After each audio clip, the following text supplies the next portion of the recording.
In this video, I'm going to show you how to rewire your FL Studio or FL into Cubase, whether Cubase 5 or Cubase 7, Cubase 9, Cubase 10, 11, 12, 13, 14, and Cubase 15. They all work the same. Now, many people do use to export their projects after they have created the rhythm or the melodies in Cubase, in FL. So what they do is that they export the project from FL as MP3 track, and they do import it into Cubase, and they do add vocals or they do record on it. But in this video, I'm showing you a simple way in how to combine both FL and Cubase into one and work on them without going off beat or without overlapping or without crossing the other project and doing this and coming this and doing this. Very simple way. So now let's export a project here right now.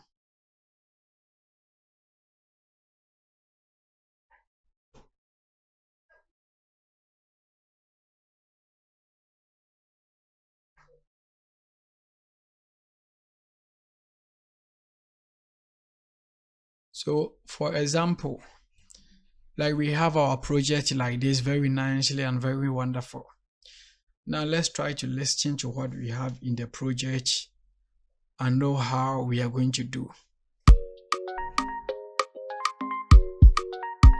I want you to study the beginning of this project, this instrumental, so that when we get into the Cubase project, you will know that the thing is not delaying in the Cubase. So listen to it again.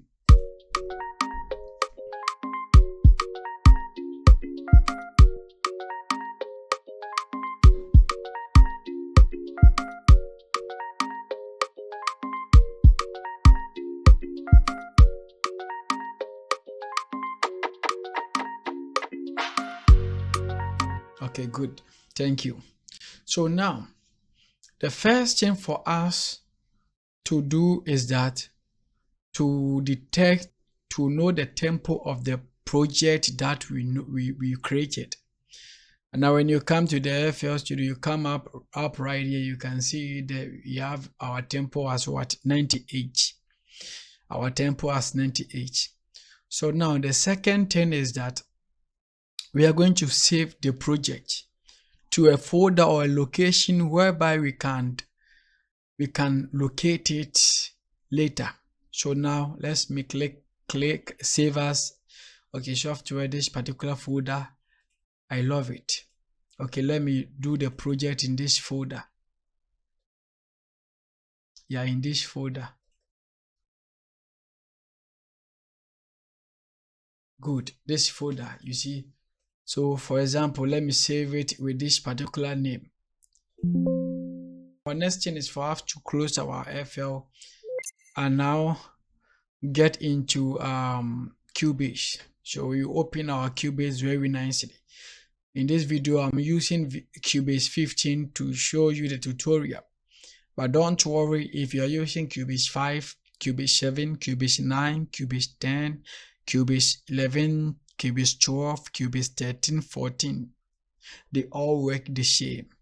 And indeed, this process is going to help you to save a lot of time, because there are many of the producers or the engineers, whenever after the artists have finished their singing and they are working on the vocals, they are doing the mixing, they find out that they have to make some changes or they have to add something new into the instrumental through or the project or the vocals or the song that the artists have done. You want to make some changes, like making some breakings or adding some rollings or whatever, or some transitions or some drums or whatever, some breakings or what. And they have no choices to save the Cubase project and go back to the FL and go and work without the vocal, and then they will come back to Cubase and work, which is time wasting and disturbing and a whole lot of things. So through this and because of this, many engineers have become lazy engineers. So when you give your project to them, they don't work on the project on time. You'll be calling them all just one project. They want to use 3 months to do mixing and mastering for one music. So imagine if you are working for a big artist who usually drops every song at every 3 days or every 2 days. So meaning his songs, he's going to even die before some of his songs will be finished, will be produced out. Good. So now we have our Cubase 15 being open like this. So now what we are going to do in this particular Cubase right here, the first thing is for you to do is to create your project. Now I have this folder here and I want to create the project into this particular folder. So now let me try it by saving it with a particular name that I can remember. Okay, let me save it like this.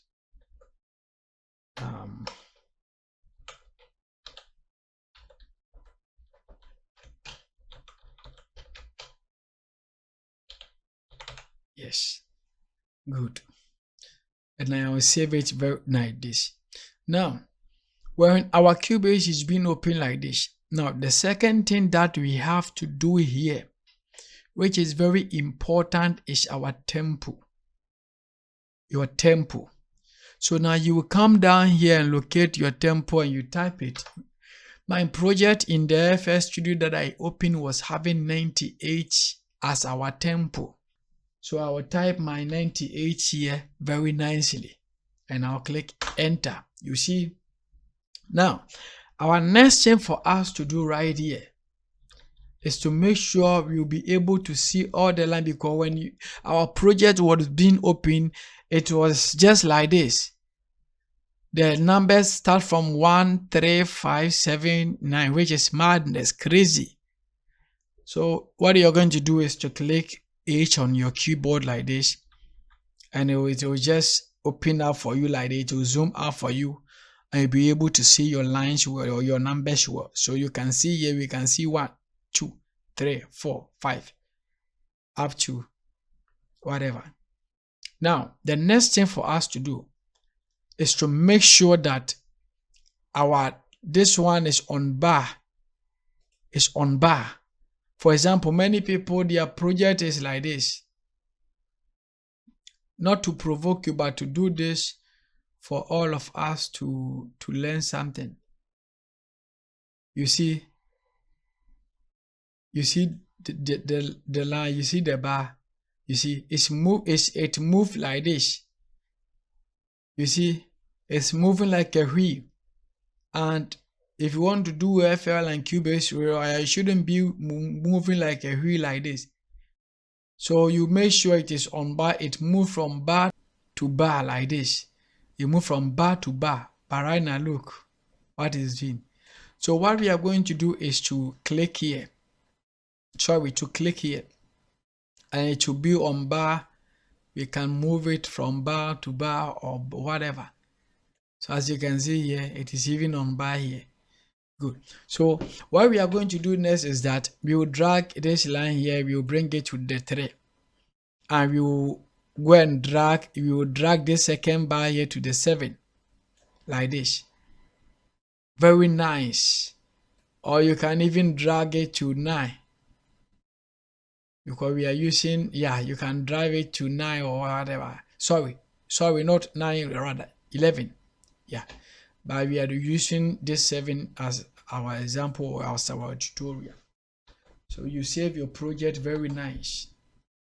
Yeah, because you don't want to lose everything when you lose power. Then our next thing that we are going to do right now is to bring out our FL Studio. Is to rewire or assign our FL Studio as a VST plugin. So you can do that by clicking 11 on your keyboard. Or you just come up here to Here, they say studio. You come down here, it's a VS instrument.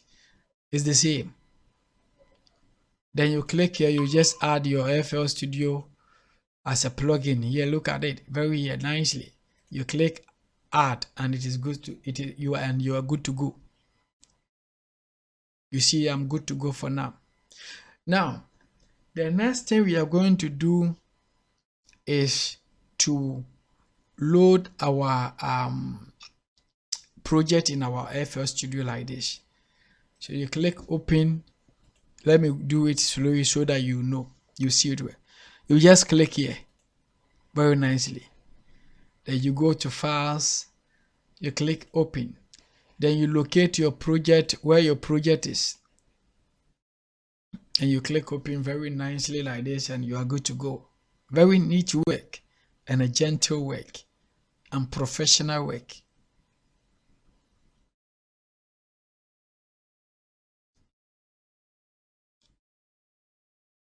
Good. Now, let's try to play the project and see something, and let's know what we are going to do. And the engineer will start, and you click here, play, and it will be playing bang, bang, bang, bang, bang, bang. And when you go to the Cubase, and it will be overlap, and you'll be talking, you'll be knocking. This is crazy, this is mad, the fuck, man, this is bombo clat, blow clat, and all kind of nonsense. Take your time, my brother. Don't touch it yet. When we say rewiring is not ordinarily like just using FL Studio separately and Cubase separately. The moment you assign or you rewire FL into Cubase, you are going to make sure that you use the metronome in Cubase, the timing, everything in Cubase, including the playing, the start or whatever.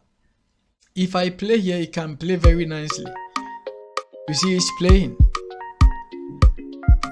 But when I go to the Cubase, it will not be playing. Let me go to the Cubase and see. You see, it's not playing here.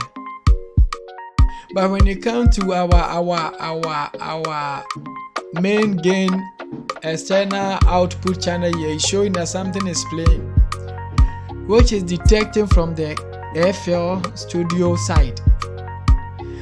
But when you come here, the line in Cubase, which is supposed to move for us to know that something is playing, the line is not moving, and that is our problem. So the moment the engineer start and he click on play on Cubase here, and this one will be also playing something new.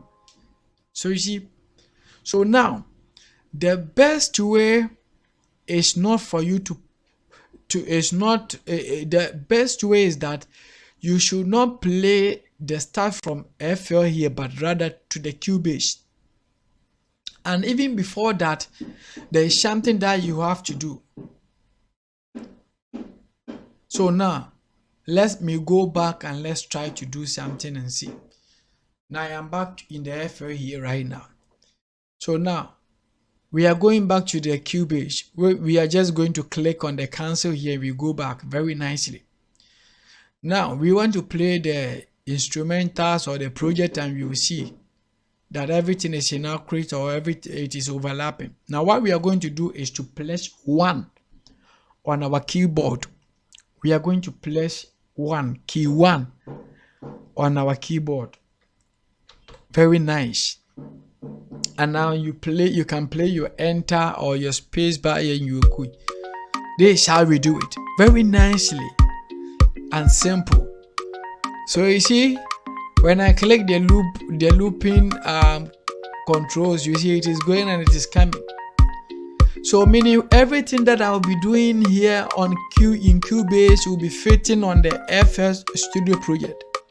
Now let me add an audio track and let's see something. You see, we have our audio track here.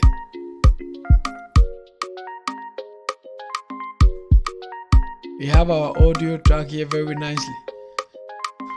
So let's try to record something and see. Let's try to record something and see. You see, everything is working. Everything is online. Okay, so this is how FL and Cubase rewiring is being done.